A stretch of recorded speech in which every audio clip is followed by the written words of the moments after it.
Hey guys, welcome back to Real Housewives Recaps. Today we're talking Real Housewives of Beverly Hills Reunion Part 2. So as we know, this is Part 2 of 4. If you missed last week, I highly encourage you to go back and listen to my Part 1. We go heavy into the looks of the women and everything that happened in the first part. So now let's talk about this second part. So I always like to open this up as a discussion. What are your thoughts? I got a lot of feedback on the first episode, and I'm curious to know what you thought about the second one. My thoughts, I found the first part interesting.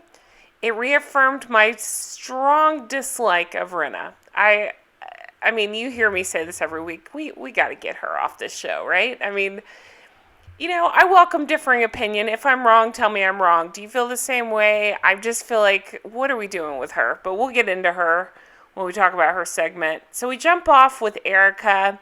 I really love hearing this stuff. I love that Andy's going for it. A lot of you guys had some awesome comments kind of saying the same thing. You felt like Andy's finally checked back into a reunion, and he's doing a good job on this one. I feel the same way. So, Erika, why didn't you leave Tom sooner? And she's saying the cheating was only part of it. So I guess my issue, and we'll go over some of the stuff they talked about, but my issue is something that came up here, which was, why in every other season have you been talking like this is the greatest man ever? She talks about everything from how much money she spends to how great their marriage is and what a great guy he is and how supportive of her career he is. And then all of a sudden this season, it's like, nope, that was all lies. It just, make it make sense, like, I had a couple, one very vocal Erika fan, and that's cool, you do you. I don't get it, but if you want to like her, fine. I don't, all I have to go by is this show, right? I don't know Erika, none of us do. And what I'm doing is going by what she said on the show. So everything she said on the show contradicts everything she's saying this season.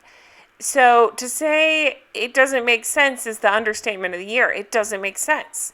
And not only that, her attitude sucks so bad and she's so pissy about it all that she's, I don't know, wholly unlikable. I mean, I don't know how else to say it. That's how I feel. And so we're supposed to overlook all that, and I'm jumping forward, but even in the preview for next week, Andy very rightly points out, like, you're being very aggressive, and then you aggressively playing the victim. It just doesn't make sense. Make it make sense. I have a lot of you guys in my comments kind of saying you feel the same way as me. Cool. Even if you don't, I get it. It's cool. Regardless, it sounds like things are really screwed up in the marriage. That is awful. I wouldn't wish that on anybody. I say it every week. Do I feel like she knew? I feel like she knew, allegedly. I don't know, but that's just, call me crazy, but if my husband brings home $20 million to invest in my podcasting / YouTube career, I'm going to say, hey, hon, where'd you get the money? But anyway, so let's see. Some shocking things. So she says that she stayed because she has no access. Now, I find this very hard to believe. All the time, since she's been on the show, it's been all about spending money and buying all these things. And then we see her with this, it wasn't labeled as an apartment, but it was basically an apartment where she had Mikey hanging out and these racks of clothes and stuff. And I'm thinking, like, really? Like, it just make it make sense. It doesn't make sense. You didn't have any access to money, then where'd you get the money for all the clothes? And even if it's, I could only shop for this stuff, it just doesn't make sense to me. It doesn't. I just don't think anybody that would have, if she's claiming he had such a tight hold of their finances, nothing makes sense up until this point. So that's where I'm struggling. Andy brings up, weren't you entitled to half of everything? And I didn't get a straight answer. I mean, I just didn't feel like the question was answered straight, He's having multiple affairs, and it's weird. I remember when the whole judge thing came out where allegedly, like, he had been banging this judge, and she tweeted about it and stuff. But then it came out, no, that was years before. So again, make it make sense. She's claiming that it's been 3 affairs. She found out about the third one on the day that she was moving out. And again, maybe she did. I mean, that's terrible. Wouldn't wish that on anybody. But I don't know. I just feel like this affair storyline is just that. It's a storyline. It's like a hey, look over here storyline. Honestly, my personal opinion, don't hate me, I feel like the same way with Alzheimer's. It's a hey, look over here storyline. I mean, he's 80-something years old. I don't doubt he forgets stuff. I'm 40. I can't remember where the hell I put my keys. I don't know. I just, call me crazy, but I just think, coincidence that, hey, the lid popped off this thing and clients are missing millions of dollars and all of a sudden he can't remember. Okay, sure. All right. Let's see. I'm jumping all around here, but she brings up the competency hearing. Why did you lie to Garcelle when asked about the infidelity? Again, she knows the 3 mistresses. She tells a story of finding boobs on his flip phone, to which she says, "Nice tits, stupid B word." So, I don't know.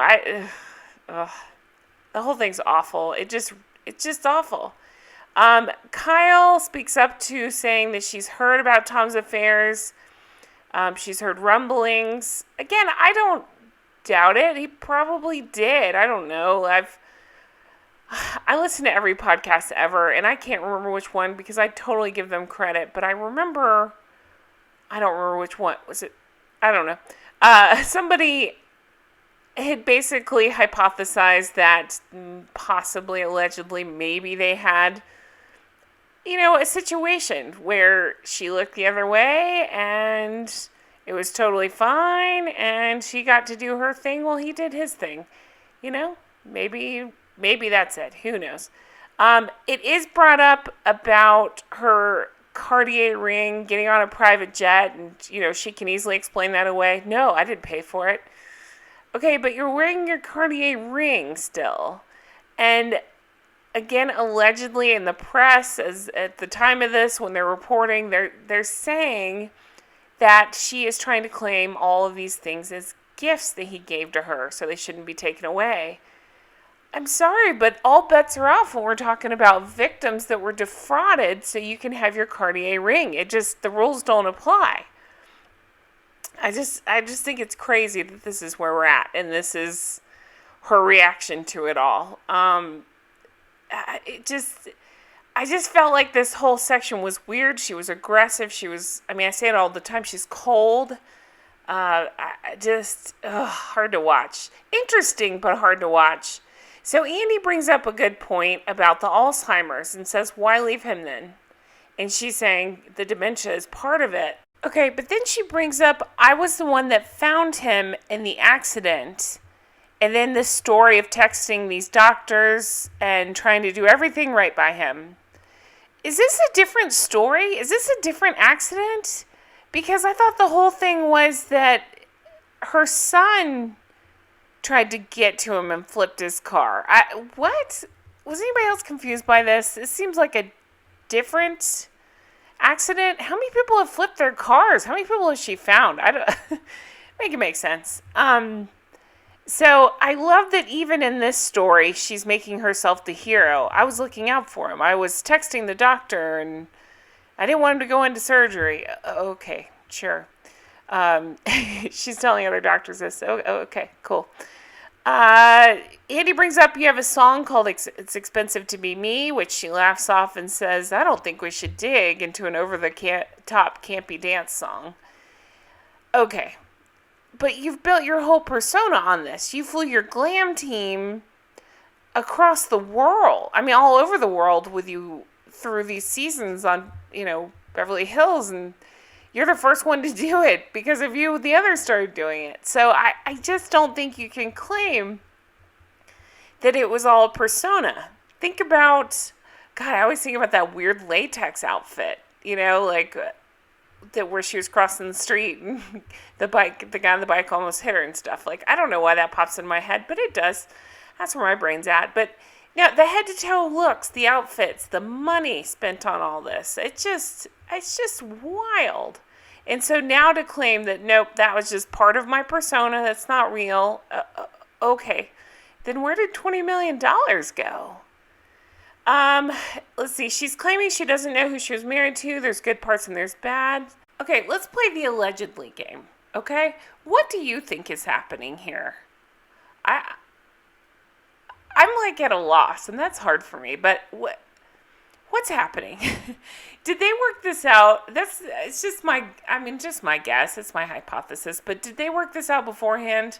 Is this all a ruse? I mean, is this what you're thinking too, that they prearranged this split to hide assets? It was kind of brought up. She's like, no, that's not what we're doing. And then the story was cooked up. Like, what do you think? Who's the real mastermind here? And what's really happening? I mean, they have to have money everywhere, no? Like, they even bring up, how are you able to, you can't play the poor card and then rent this, what did they say, $12,000 a month, villa. You can't lease a Range Rover and be quote unquote poor. I know. I'm poor. I can't go lease a Range Rover and rent a $12,000 a month villa. It doesn't work like that. So it just leads to the make it make sense. So what are your thoughts? What do you think's going on? It just makes me want to bang my head against the wall.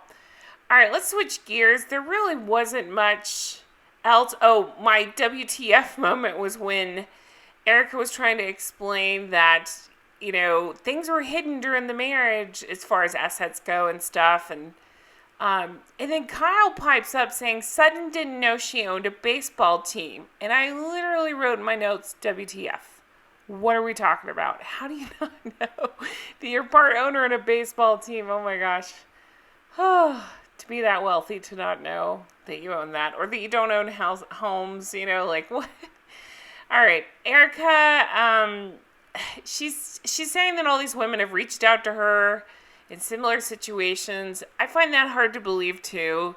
That seems like a very specific situation, and I'm thinking not many people are reaching out based on the awful social media posts that she does on a regular basis. Just truly. If you want to waste 2 hours of your life, just jump on Twitter. Look at her tweets. I mean, I know I'm 1,000. People don't get on Twitter anymore, but if any of her other social media is a quarter as bad as Twitter, like, really? It's just crazy. Okay, so again, jumping around, let's move on. So we didn't learn anything. I'm excited to see next week to see if they get more, more info on this. It sounds like they're going to be going, Erika's lashing out. You come off like you're the victim, Andy says. And Crystal brings up, where's your anger toward Tom? And of course that pisses Erika off. And Rinna is busy kissing her ass. We even see in the preview, there for Erika. P.S. I don't think I said it last week. You want to hear another allegedly? Allegedly, and I don't know this for sure, but if I'm taking the internet's word for it, which, I prefer to do. Allegedly, they found out when going through stuff, there was an interesting investment that Erika had made into a company that happened to be the same name as Lisa Rinna's daughter's clothing company. Now, there was some debate about this. I can't remember the name of the company. They were saying, nope, that's actually another company that with a very same name or similar name. But I don't care. That's enough information for me to realize, okay, that's why she's kissing her ass so hard. Because Erika invested in her kids. So, of course, she's going to kiss her ass this hard. Ugh, I can't stand Rinna. Okay, switching gears. Dorit's designs $35,000 wedding dress. She's saying that it's a luxury brand where her dresses run $6,000 to $8,000, and the $35,000 was the jewel of the designs. You guys, I didn't hate the wedding dresses. I really didn't. Are they over the top? Yes. Do you have to be a stick figure like Dorit? Probably so. I couldn't squeeze my curvy ass in there, but I don't know. I don't hate them. I don't know. there's something about Dorit I get a kick out of. She sucks. I hate that she's going after Garcelle. She's in the wrong, but I still get a kick out of Dorit. Let's see. Lots of long-winded comments talking about Dorit. And the best part, of course, when she's talking about not being long-winded, she goes long-winded, Andy yawns, and she says, "Am I boring you?" We saw this in the previews. We knew it was coming. He says, "Sorry, no, you're not. I just swallowed a yawn." Carlton is brought up, and Garcelle's, "Who is Carlton?" Kyle says, "Exactly." You guys, Carlton was a terrible housewife, but I love that she gave Kyle hell. I've never been a Kyle fan. I'm still not. And the fact that those two went round and round kind of made me like Carlton, even though Carlton was a nut. I mean, wild. If you don't know who I'm talking about, you need to go back and watch. I don't know if you need to go back and watch the whole season, but yeah, she's an interesting character. Okay, so Crystal, they kind of bring her in to talk about the Kyle versus Dorit argument because Crystal really didn't have a lot to say on this episode. I'm okay with that. She says they're like sisters, blah, blah, blah. They kind of get into, this was funny. They did say, did the Dorit goldfish talk the Kyle goldfish to death? And I thought that was very funny. Whoever wrote that in, that's pretty darn funny. All right, they move on to Lisa Rinna and the Scott Disick thing. I feel like this is all part of Lisa Rinna's look at me plan. Look at me, my daughter's dating somebody famous, look at me, I don't like him, so attention on me. Look at me, let's get her to date Harry Styles, look at me. It's just all part of it. Nothing is genuine, it's all fake and phony, and I'm so over her. It's hard for me to even recap her portion of the show, so I'm not gonna. Somebody, again, I'm so sorry, I can't remember which one of you it was, somebody pointed out that Lisa talks so strangely about her husband. I've heard some of you guys saying, like, she fangirls over him. I get more of a, what's the vibe? It's like she doesn't want to piss him off vibe. Like, we all got to say thank you to Harry Hamlin. He makes the best sauce. Let's say thank you to him. Harry made pie. Everybody say thank you for the pie. It's just like, it's a little bit of a strange dynamic. But I think it just leads into the fakeness, the over-the-top laughing. I'm over it. Let's get rid of her. Let's see. Okay, so moving on. Not much else. There was a montage, and then we get into the Kyle and Kathy stuff. You guys, even though I'm not a fan of Kyle, I am a fan of Kathy on the show. I don't know much about her personally. She could be a terrible person. I don't know. But she's fun to watch on the show. You know, I wish the best for the sisters. Do I want Kim back on the show? Not really, but I do miss some sort of like wildness she used to bring to the show. So there's just something there. I liked when her and Kyle would fight. I like that she used, oh my gosh, what was it? She was using deodorant as mouth spray for a while. Everybody's just like, what? So lots of stuff about their mom came up in their past, and I'm glad they were able to hug it out and cry, and that's pretty much how the episode ended. So next week looks fun. We get to learn a little bit more about Crystal's past, working at escort agency. I remember hearing her on a podcast where I think she was just was she the receptionist or something like that? It was something pretty mundane, but it was kind of a funny story. Kathy likes to do dental work on her peers when she was a kid. Sutton versus Crystal in the leather pants. And then we get into the Erika of it all. What did Erika know? Did you have any sense about what Tom was up to? Erika lashing out at her castmates. What else is new? And Andy, again, I love this. I can't wait for this part. You come off like you're the victim here. And it seems like she gets angry at him, but I assume that's editing. Or maybe she does. I don't know. And then Rinna kissing her ass, because you can even hear it in the preview for next week. She's just all over Erika. I mean, Erika can do no wrong. So, I just wonder what that is about. Rinna can't have her own personality, so she needs to cling on to somebody else. And I don't know. She's Teddi to me. Well, I don't even know.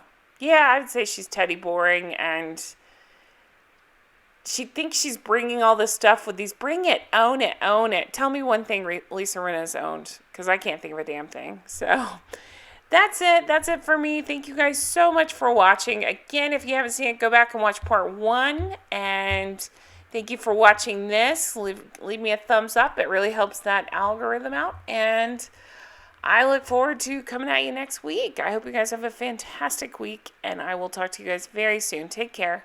Stay healthy and safe, and I'll talk to you soon. Thanks again for all the comments. Bye-bye.